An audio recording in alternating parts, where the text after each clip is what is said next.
ஒரு ஊர்ல ஒரு விறகு வெட்டி இருந்தானாம். அவன் வந்துட்டு டெய்லியுமே என்ன பண்ணுவான்னா, ஊர் எல்லையில ஒரு காடு இருக்குமாம். அந்த காட்டுல போயிட்டு விறகுகளை எல்லாம் வெட்டிட்டு, அத எடுத்துட்டு வந்து ஊர் மக்கள்ட்ட வித்து அவனோட வயித்து பிழப்ப நடத்திட்டு இருந்தானாம்.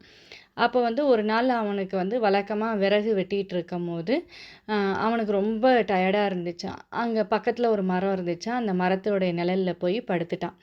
அந்த மரம் எப்படின்னா, நம்ம என்ன நினைக்கிறோமோ, அதெல்லாம் கொடுக்குற ஒரு மந்திர மரம். இந்த விஷயம் அவனுக்கு தெரியாது. அப்போ வந்து நல்ல சில்லுன்னு காத்து அடிக்குது. அ உடனே அவனுக்கு நல்ல சுகமா தூக்கம் வருது. அவன் மனசுல நினைக்கிறான், இந்த மாதிரி நேரத்தில வந்து ஒரு பஞ்சு மெத்த இருந்துச்சுன்னா நல்லாயிருக்கும். அப்படின்னு சொல்லிட்டு அவன் மனசுல நினைக்கிறான்.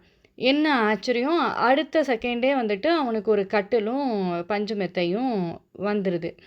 வந்த உடனேமே அவனுக்கு வந்துட்டு மகிழ்ச்சி தாங்க முடியல. உடனே அவன் என்ன பண்றான், அதில ஏறி படுத்து தூங்குறான்.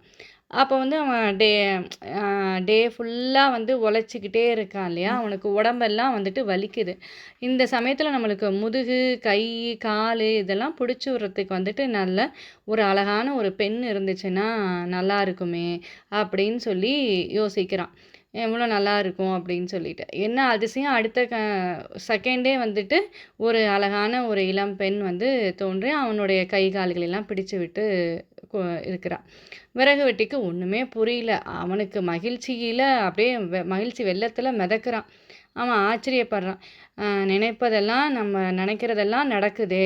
இவ்ளோ சுகங்கள் இருந்தும், நம்ம வந்துட்டு சாப்பிடாம இருக்கிறோமே! வயித்துக்கு வந்துட்டு நம்ம சாப்பிடாம இருக்கிறோமே! பட்னியா இருக்கோமே! அப்படின்னு சொல்லிட்டு, இந்த டைம்ல நம்மளுக்கு நல்ல ஃபுல் அறுசுவை உணவு நம்மளுக்கு கிடைச்சா நல்லா இருக்கும் அப்படின்னு சொல்லிட்டு நினைக்கிறான்.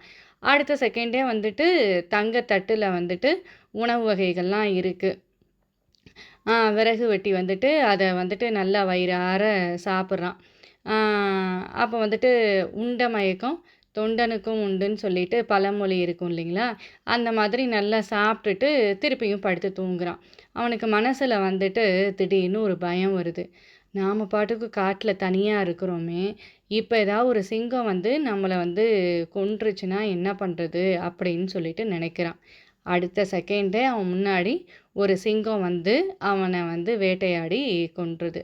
இந்த கதையினுடைய நீதி என்னன்னா, எண்ணம் எண்ணம் எப்படி இருக்கோ அதுதான் நம்மளுடைய வாழ்க்கை. நம்ம உயர்ந்தவற்றையே, நல்லதையே நம்ம நெனைச்சோம் அப்படின்னா, நம்ம வாழ்க்கை வந்துட்டு நல்லதா இருக்கும். தவறான எண்ணங்களையும், நம்ம வாழ்க்கை வந்துட்டு ரொம்ப துன்பம் நிறைஞ்ச வாழ்க்கையா இருக்கும் அப்படின்னு சொல்லி நம்ம நெனைச்சோம்னா, அதே மாதிரியே தான் நம்மளுக்கு இருக்கும். எனவே நம்மளுடைய எண்ணங்கள் வந்துட்டு எப்பொழுதுமே உயர்ந்ததாகவே இருக்க வேண்டும். நன்றி.